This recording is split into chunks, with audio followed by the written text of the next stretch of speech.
Welcome to the St. Louis University Craft Talks, part of the St. Louis Literary Award series of programming with our host, Ted Eiber, and special guest, Victor Wang. The St. Louis Literary Award was created by the Library Associates of St. Louis University in 1967. To learn more about the Literary Award and the writers that we have honored over the years, check out the book The St. Louis Literary Award by St. Louis University Archivist Emeritus John Wade. We would also like to thank our sponsors for the Craft Talk series, Left Bank Books and Caldy's Coffee Roasting Company. Left Bank Books is one of the oldest and largest independently owned bookstores in the nation, offering a full line of new and used books, gifts, cards, magazines, toys, and services. Caldy's Coffee Roasting Company is dedicated to creating a memorable coffee experience for their customers and guests, committing to sustainable business practices, providing educational opportunities, and supporting the communities in which they serve. And now, without further ado, Victor Wang. My name is Ted Eiber, and I am the Executive Director for the St. Louis Literary Award. Today, I have the privilege of interviewing the extraordinary painter, Victor Wang. Victor grew up in northern China. Shortly after being sent to a Maoist agricultural re-education camp for more than 2 years, Victor Wang returned to Chinese society, graduating with a BFA from the Luxun Academy of Fine Arts, one of the 3 top art institutes in China.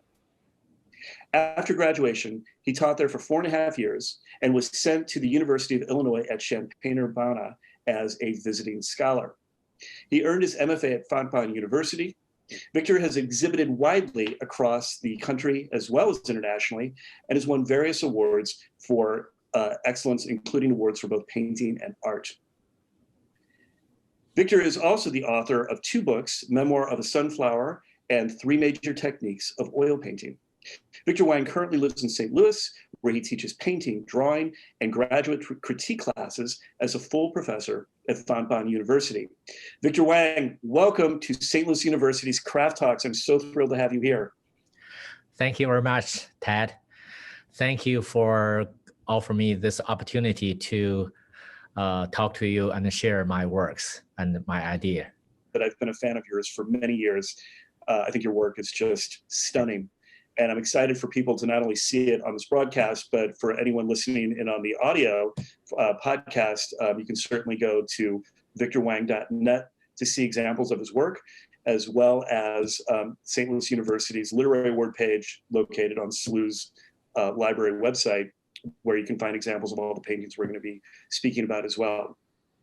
So Victor, I thought we would just hop right into it and talk about work process and inspiration.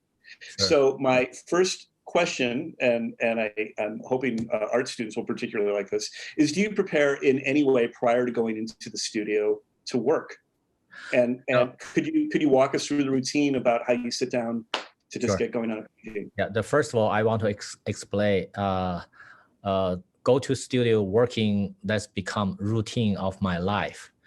Sometimes I always tell students, especially for some advanced students and graduate students, I tell them they need to put enough hour every day to become routine of your life.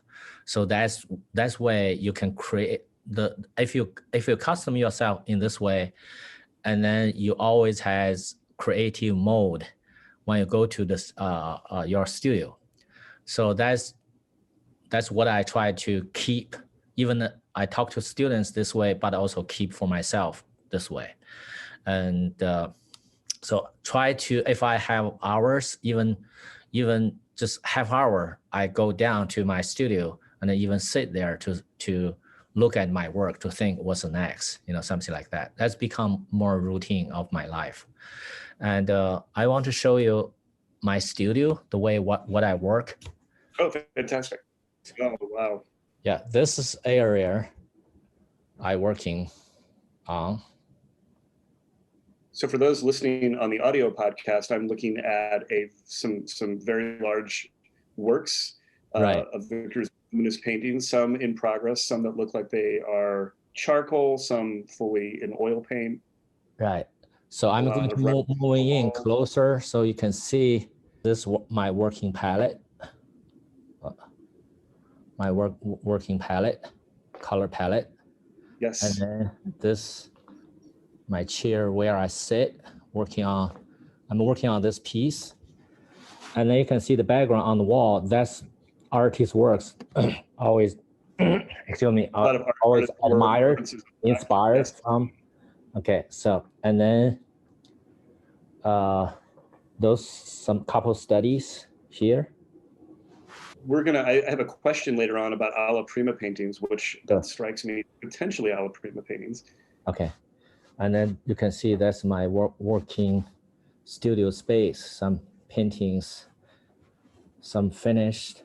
May I ask, like the paintings that we're looking at right now, just for scale, how large are those?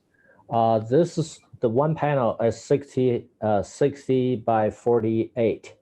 So that's two. These are large, and yes. the 120, it's 98 width, wide, and then 60 height. So this is what I did after during the pandemic. So I will talk about this piece later.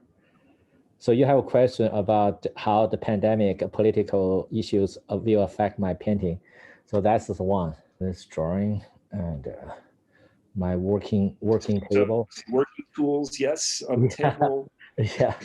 So. And yeah, it looks like it's a very wide, open, clean space. Looks like your walls are white. Yeah. And yeah. You've got a lot of room to work. I see some lighting set up as well. Yeah.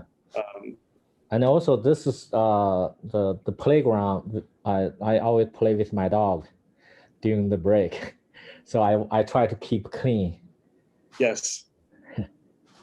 So that's whole fantastic picture. Well, let me tell you that I have seen many painters' art studios, and this is not only among the cleanest art studios I've seen, but there's a tremendous amount of work that's scattered around of all different sizes, different mediums. I love it. It is so inspiring for me to see the workspaces of other artists, regardless of what medium they're working in. I love seeing that. Yeah. So you said that your work is strongly influenced by other painters like Titian, Rembrandt, Velázquez, Anselm Kiefer. And it reminded me, as I was looking at that, I was thinking of the Picasso quote where he talks about good artists borrow and great artists steal. So how do you consciously allow influence into your process? I mean, do you keep it at arm's length, or do you absorb it? I absorb it. Also, I'm not only do, but for myself, also I encourage my students try to absorb or just even to try to learn directly from our artists they admire. I taught them because the Winsor Newton taught famous phrase, because he reached high because he's standing on the master's shoulder. So as long as you learn or even copying from some art you admire, you learn the visual dialogue, and then you can quicker elevate yourself to higher level rather than you just keep trying so hard because and actually there's some dialogue and the way some artists already discovered, you just just steal, if like Picasso said. So I always say, because the reason why I learn from the art history, each art style changes, and then the artists always borrow, or not necessarily borrow, just adapt the previous style and then gradually go with their own to become new style. So I think the succeed and then develop, I think it's really important process for the art dialogue. So I never reject. I never just try to avoid, say I was influenced by certain artists. Even now, I'm still using Titian's technique a lot. However, my style no longer like Titian at all, but I still try to succeed some principle from him, from his dialogue too. Yes. And this couple artists you mentioned has influenced my works in different period. So after high school that you attended in China, you were sent to a labor farm following the Cultural Revolution, Yes. and you worked in corn and sunflower fields for more than 2 years, an experience that you said continues to shape your work. Yes. So can you talk about how you use art to process these experiences that you had? Right. I think during the Cultural Revolution, all the high school, college, or high school and college students has to be sent over to the farm. It's called reeducation, as American people know this story. And while I working in the farm, and through very hard labor, we get up so early, about 4 o'clock in the morning time. The sky is still dark, and then come back in the sky already dark too. So long hours working on the field, and then we don't have enough food to filling in our stomach, and the tired, exhausting, hungry, thirsty, all those physical frustration and emotional, mental frustration as well too. So sometimes we tired, lay down on the field, and then start like daydreaming about, maybe dreaming of how could we stop this hard labor, go back to city regular life. How could we travel the places we want to go? How to stop reading Maoist books every day rather than do something we like, and then just keep dreaming, keep hoping. So those emotional impact, I still carry on in my works. And you always see the portraiture as more has dreaming, a more nostalgic feeling, or hoping, frustration, exhilarating, all those emotional, what I want to capture through my life experiences. That must have been an incredibly challenging experience to go through. Reading about it like I've done is one thing, but to have lived through that is just remarkable, and remarkable that you one of the takeaways from that experience was to become an artist, and that it influenced you so strongly. You've said that that you use human faces as a vehicle to convey the human experience, particularly as it relates to your own immigrant experience. You do this by creating works with characters that have a very dynamic and vivid expressions. These works include The Echo, or A Golden Fish, and Autumn Wing. These are titles of paintings.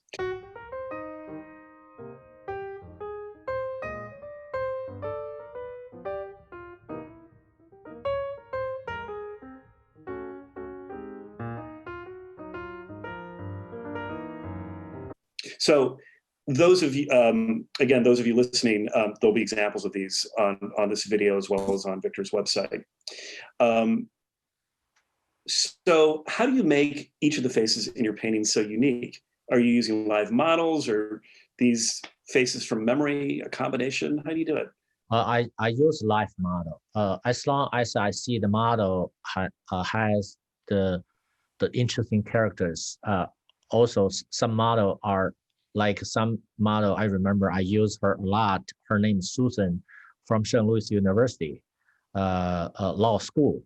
And then she doing this model at my school for additional income for supporting her study.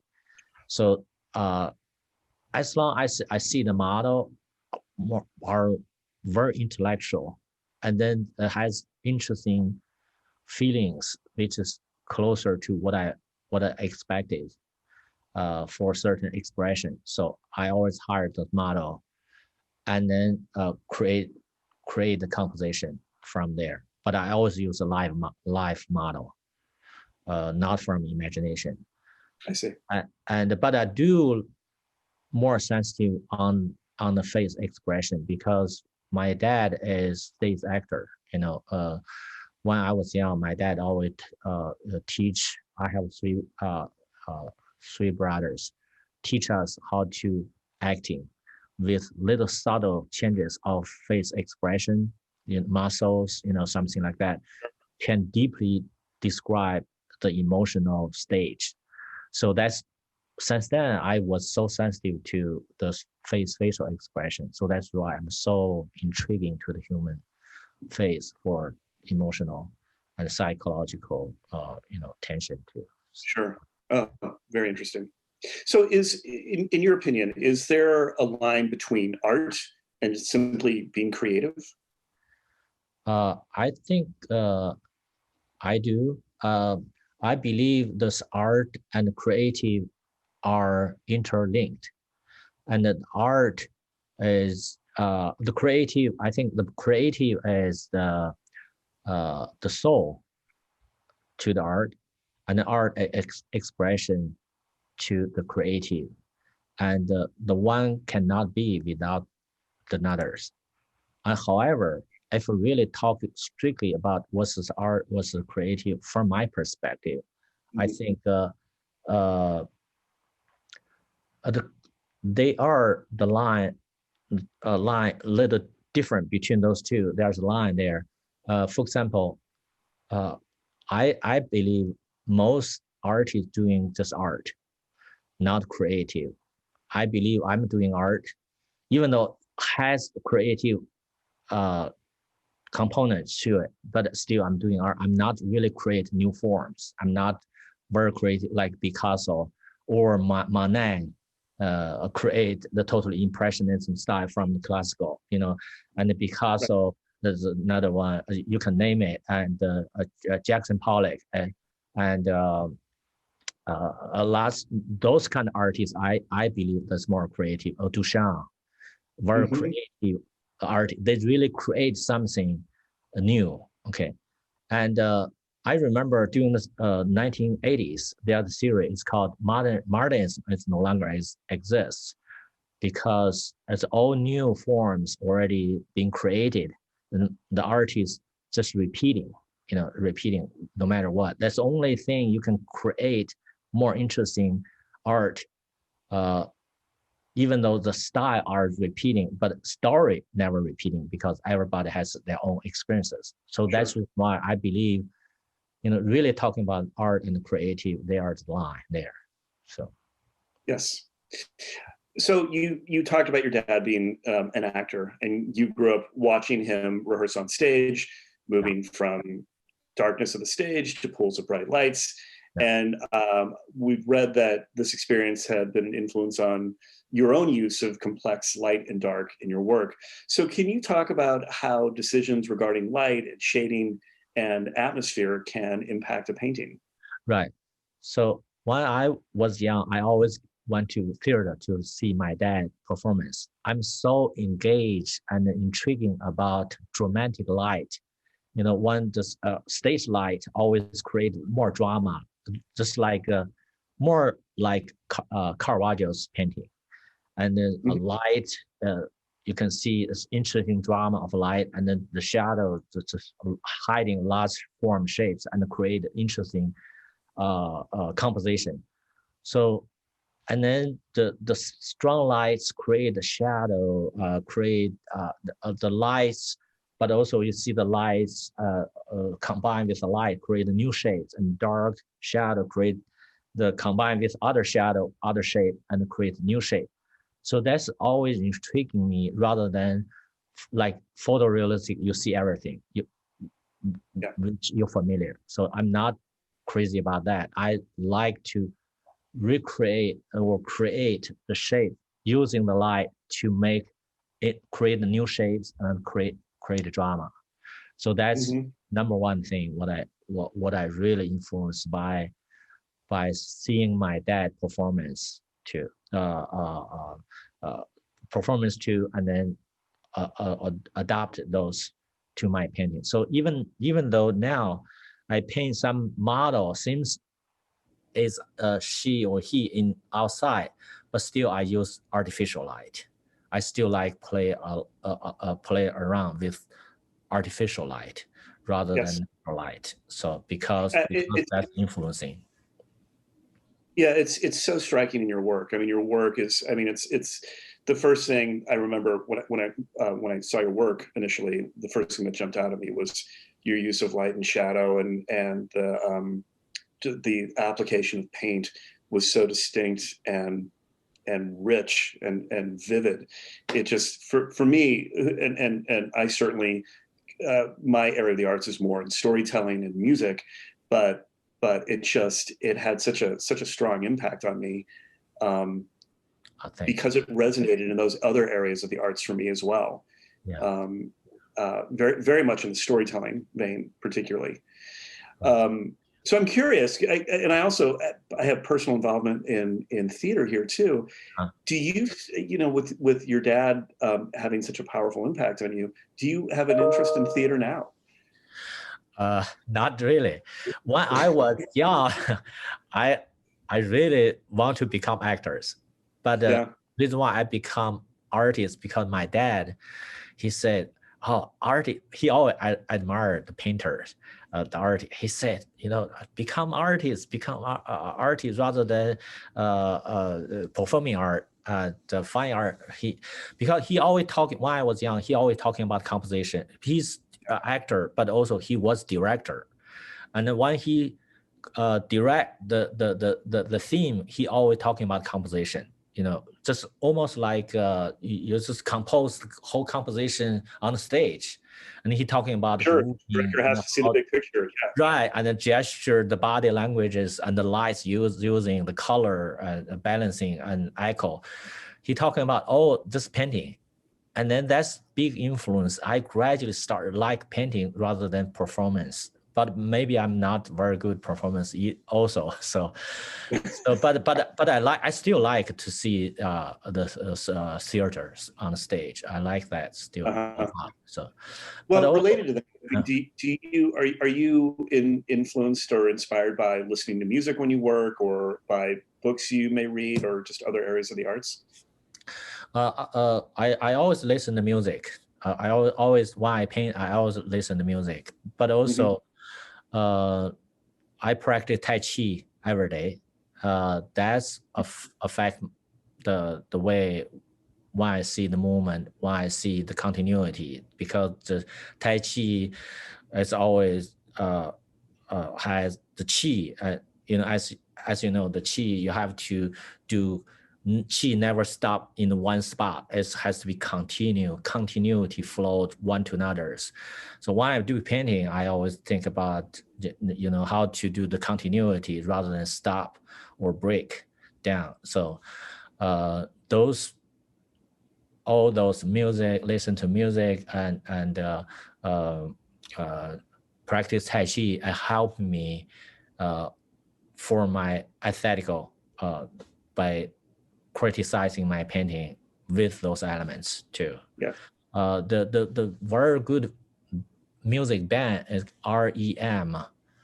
I really like this music band.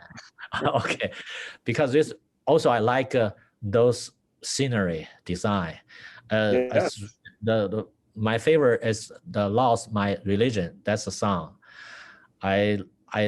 I'm not only enjoy listening, but also I like watching this performance. It's really interesting relationship, action, bizarre, really sometimes more bizarre, and it's more interesting drama. And they play like challenging the line between reality and imagination and the performance. That's all those concepts going on really gave me lots of inspiration too. I have two paintings really comes out from those inspiration too.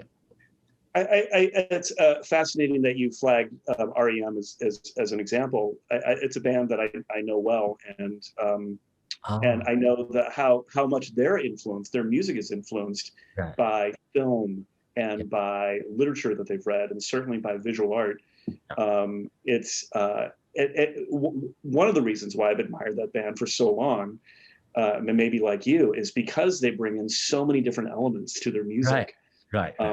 Some interesting life references, and yet they put the way together very bizarre or disconnect and connected way. It's so engaging, so inspirational. So yes. make you Agreed. alive. The association become alive too. Yep. So all right. So kind of the classic question for anyone, any artist, the old, how do you know when you're done? When's the final brushstroke? For you, is it difficult to know that, or do you find yourself wanting to make adjustments all the time? It's hard. Lots of artists, as you know, probably ask lots of artists. Most artists probably is struggling for this. I do too. My student always ask me this question: how could I know it's done or stop, rather than continue working on? And then I think probably the two things help me a little bit. The one thing, I'm always try to keep working several paintings at the same time, and rather than rush over to finish one. So that's way to help you to take time to decide whether this is finished or close to finish and what you need to do, and take time to understand better about what you expected.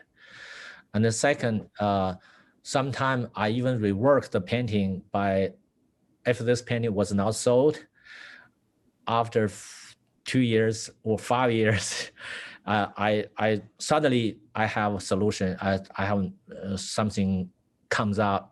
I just rework on this piece. Mm-hmm.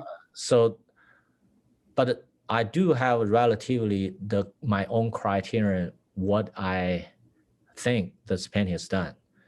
But those criteria keep changing.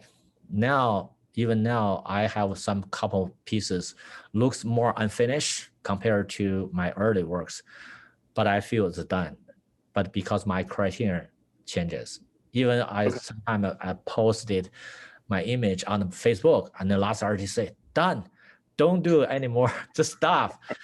But in my criterion, I cannot stop on this stage because I still have something already. I say at this, I have my own criterion on that. So do you, so I noticed that I know you work in oil and I know you work in charcoal. Do you ever work in other mediums like acrylics or other kinds of materials? Right now I start to use acrylic in the first layer of my painting. Before I never use acrylic, because first acrylic I just do the tone color after drawing. I just tone down with acrylic because acrylic is so liquidy and it keep dripping. This accidental marks just when you start to seal the drawing and then already create the movement and energy. So I use acrylic on the first layer, and then after that I use oil. I did some watercolor, and sometimes I did, if I have time, only little time, I do little small watercolor study or little ink study, something like that too.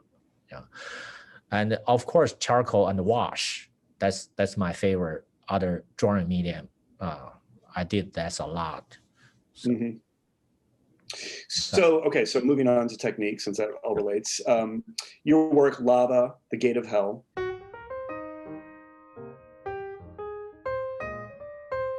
is a charcoal drawing on a triptych, which is a work of art divided into 3 sections on carved panels that are hinged together. It could be folded together or displayed shut, or displayed open, excuse me. So how does a triptych convey the meaning of a work differently than, say, a single canvas, other than just scale? I mean, obviously the scale is going to be larger.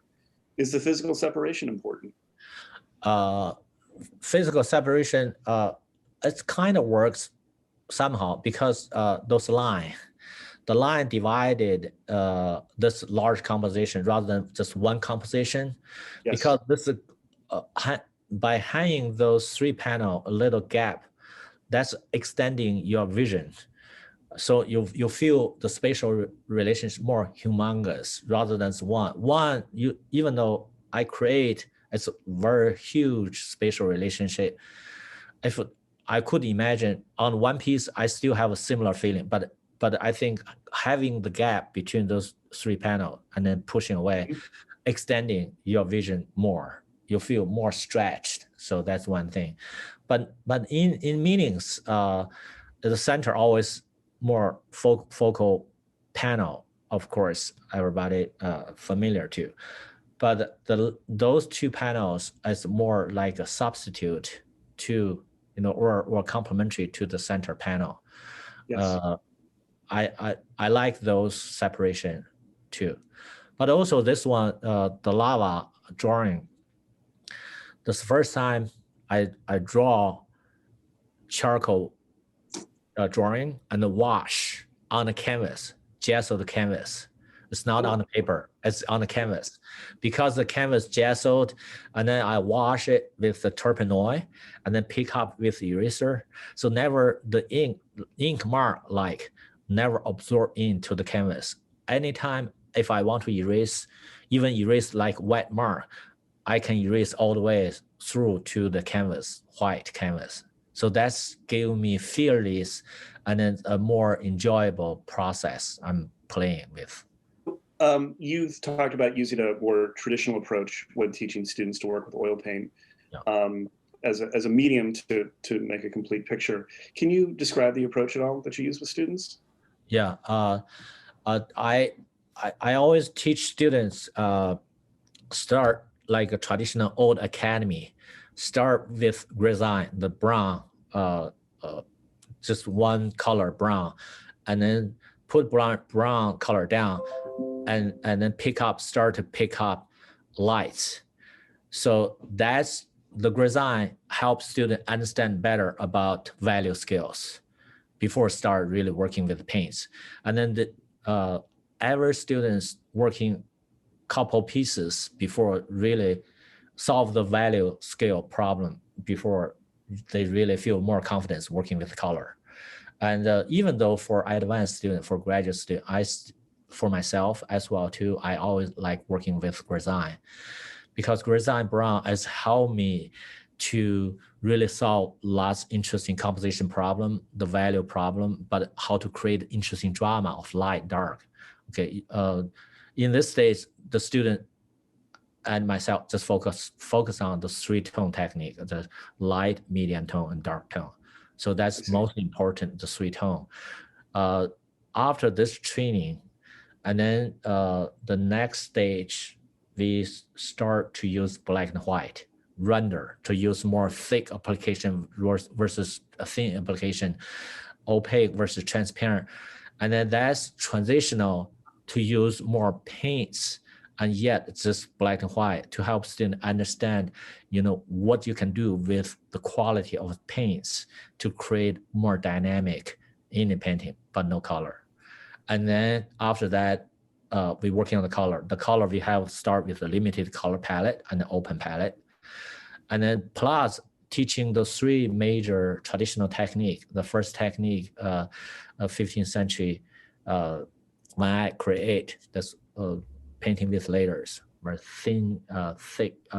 very thin layer build up and blending, that's main key for this technique. Each time you apply blending well, and then the color become much richer because all the colors come through after blending, and also the richness of color is not physical mix, more optical mix, go through. So that's first technique, and then student understand what's the first technique. Really, it's very tight color, very pure, and but beautiful mural surface, And the second technique, 16th century, 100 years later, Titian developed glazing technique and build up just like black and white, a thick application, heavy impasto.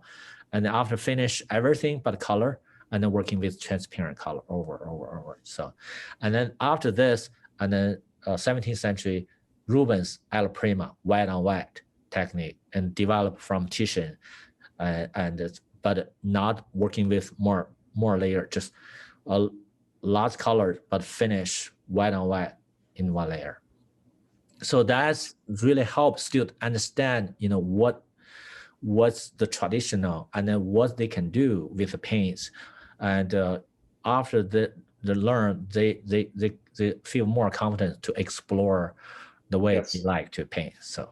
All right, I wanted to, related to what you were talking about, in your book, The Three Major Techniques of Oil Painting, it blends the theory of painting with your own personal experiences to create a more approachable guide for students. So the book is arranged chronologically and covers painting in layers, glazing, and alla prima.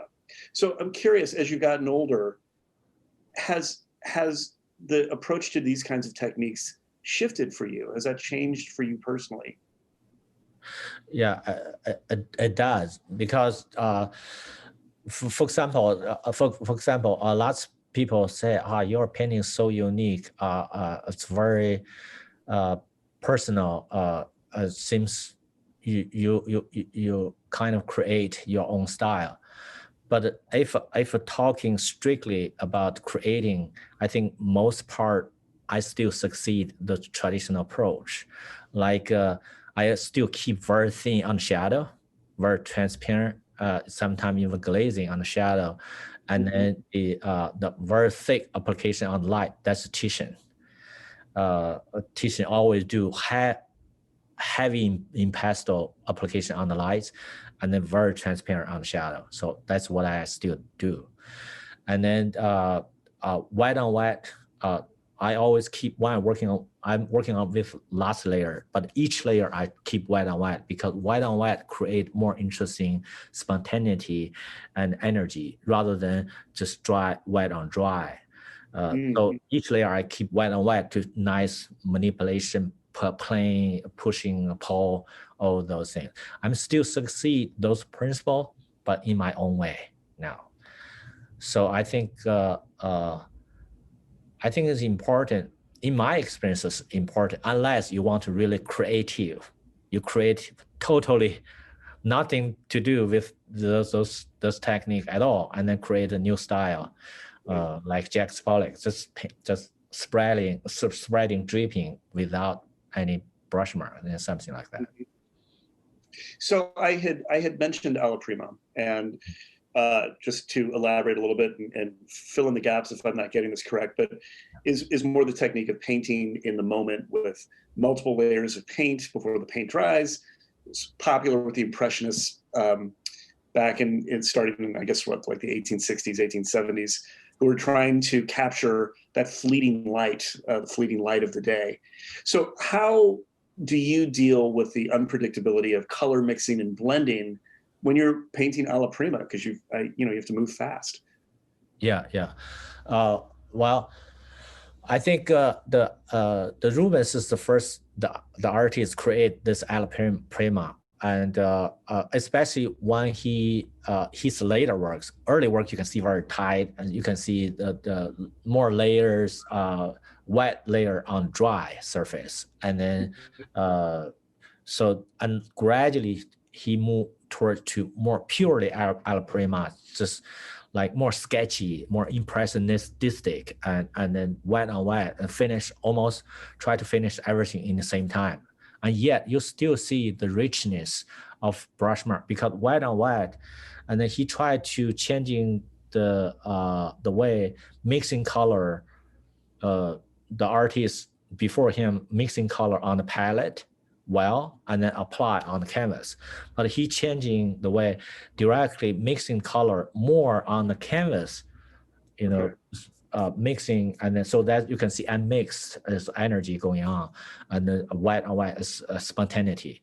So he changing the way rather than mixing the color on the palette, but directly try to mixing color on the canvas, white on white, just create more interesting dynamic energy and the color mixture. So that's what I still try to do that. So I never try to mix too well on the palette, and then still try to keep more fresh the color. You can see, this is little greenish, this reddish, this purplish, still has more alive rather than completely just muted and muddy. So that's it. Yeah. Okay. So thank you for defining that more for me as well. Your charcoal drawings on canvas, like referencing The Deep Autumn and Sunflower Symphony, are two paintings.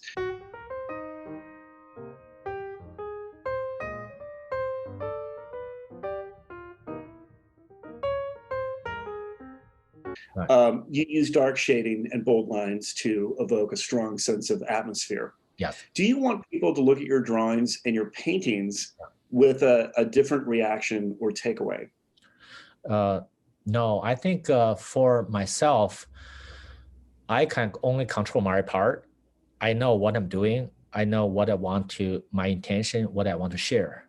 But as long as painting dialogue out, I open inviting the viewer to put their experience, whatever they respond to.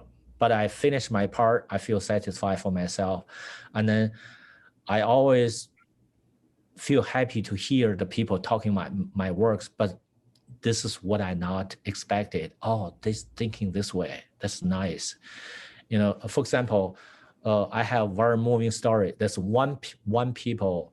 I received an email one day, and then she said she introduced herself, and she said she's a certain person. Her best friend passed away just lately, and then she said, "I really want to know the story about your painting," and one she has brain tumor later stage.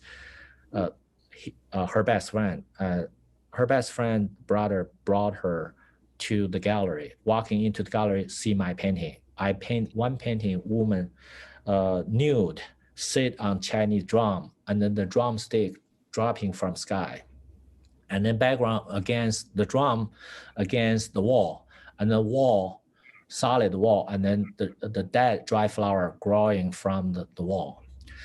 And she saw my painting, and then she was like so impacted by those imagery, and then she stared on a minute, I don't know how long, and then after they went back home, and her brother asked her, "What do you want to have before you pass?" Something like that, before you pass away. What do you want to have? The last thing, and then she said, "I want to have Victor Wang's that painting," and then her brother bought this painting, and then she hung this against her bed, still on every day. Before she passed away, she could not remember last thing, but when her brother asked her about who's this painting, and then she said Victor Wang.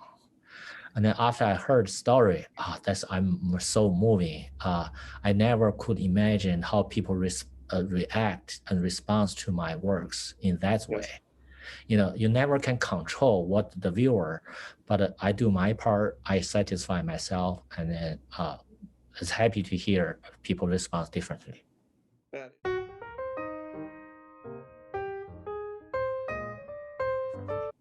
That is a phenomenal story. That's beautiful. Thank you for sharing that. Thank you.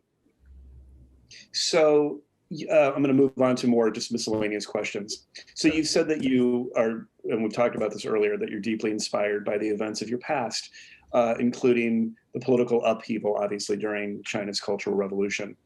Our own current political movement is complex. We're living through a worldwide pandemic right now. The Black Lives Matter movement has been very relevant for the last several years, and the recent presidential election of 2020. Are there specific current events in the United States or in China that may, in your opinion, inspire current or future work? And by the way, that question was pre-written. I know you've already alluded to, in fact, yes, that is, you are working on something. I know that. Yeah, I think by watching, every morning I wake up, the first thing I watch the news. I watch how could people can hate each other, and that's way, and how has been United States has been ideal country when I came. The people really they care each other. They showing the emotional, has more human being, and then start to move in that direction. I watching. I'm not so sure. Probably eventually will something comes out from those elements, what I understand. But I won't be direct to showing anything politically, but will be subtly, some elements going on to my painting for sure. And even I did this, the large painting I just show you, the pandemic, that's called Red 2000 Red Year Plague. That's the title. And then this little baby standing there, that's basing upon my daughter has my daughter has a daughter, and she was born in March. And then this is very severe, the pandemic, people die at that time a lot. And then what I try to express, when she opened her eye, first time she saw the world, very chaos, people lay down on the ground dying, and then nurse carry, try to rush over those patients to the hospital, and it's all chaos. So that's really, I start to introduce or have little implication of those, the world changes and politically, and also I have the big painting. It's called The Wings, the guy and then had big wings, and then if you stand closer, you always see some people like hunter try to hunting this bird down. So those actually could be implied, those political, people have different opinion, and yet they even has the hatred, try to kill each other. It's just a mess right now. I hope there's something going to be better. But from the artist's perspective, I would apply some elements to it, but not direct. So. Well, before I move on, congratulations on the birth of your granddaughter. Some light in a time of pretty intense darkness, for sure. Yeah. So your artist statement describes how your life experiences tie into your work, from using the human face as a vehicle to paint the human experience, to using texture in your works to evoke memories of the soil and the farm that you worked on in China years ago. So likewise, this comes up again as a reoccurring theme in your beautiful book, Memoir of a Sunflower. So as we were putting questions together, one of the questions that came up was, what advice do you have for students who are putting together their own artist statement? Yeah, that's why I talk to my graduate students. I always, the first thing I encourage them, write down something or even the first draft, what they want to, what they want to do through their art. So the first thing, they need to find out what they want to say. So what's the idea they want to share? What statement that they want to make? So that's first thing. And then second thing, what I always say, after you know what you want to say, but you need to find reason why. To have personal relationship, has personal experiences basing upon those, or something something you read, you need to find reason why, and then that's become big impact to your life or not. So, and then how to express those ideas through what kind of format and what subject matter, all those things. So that's what I always talk to my student. Even when I talk to my student, even I try to ask them myself as well, to keep asking me this question over or again, even in my studio, why I'm doing this, what that means, why I'm doing this, what's the reason behind. So that. So your work has been presented all over the world. People from different cultures and backgrounds have been moved by your work, certainly. Can you talk about how art transcends language to reach people in different regions and cultures?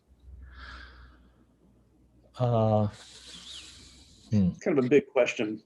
Right, but I think I remember when I had show in Arcadia Gallery in New York, and then this gallery owner, he told me one day, this one Spanish guy walking in, and then he saw my works so engaged, and then he said, "Oh, I like those three.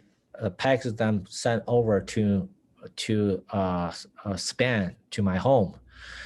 And I try to think, how I knew United States, at the United States, lots of people appreciate my art, but how different culture, or even Dubai, the guy and then bought two pieces, stopped by to gallery and then saw my works, and then they bought two pieces right away without hesitation. I think probably because the human experiences, no matter what kind of culture, we always has a similarity, like emotional contact. We have always has something in common. And as long as you create art, the more unique, I believe, more unique, it's more universal. And really, when you create something really come from your heart, that's really evoke certain feelings in general to the human being. So that's sometimes I only feel this way. I don't know how to reach out. So just try to, try to be truly to myself, to find the dialogue through my heart. Well, I mean, clearly it resonates with people from different regions of the world. You've shown in Taiwan, you mentioned Dubai, Canada, I mean, Spain, I mean, really all over. So what advice do you have for students who are interested in getting their own work in art shows? As a professor, do you teach professional practices, like things for like creating resumes? I mean, we obviously talked about the artist statements. I know you teach that. Writing letters to a gallery, creating websites, and so on. Right. I always recommend students to have a book. It's called The Practical Handbook for the Emerging Artists, Margaret R. Lazari. This books cover almost everything, how to prepare your portfolio, how to write your artist statement, what you're supposed to write artist statement in, and how to how to reach out the gallery. First time you meet the gallery director, what you're supposed to offer, tea or coffee, or what you're supposed to talk in proper way, and how to start to build up your reputation, resume, participate local group show and gallery, approaching commercial gallery later, something like that, step by step. This what I want to share with students, and want to them to have this book for their practical, books to read, to follow those the guideline. So great information. Thank you for passing that on. So do you ask for feedback when you're working on work? I know a lot of people like to have other opinions as they're going through it, whether it's writing or music, painting. I know for me, I have to get through a draft before I show it to anybody.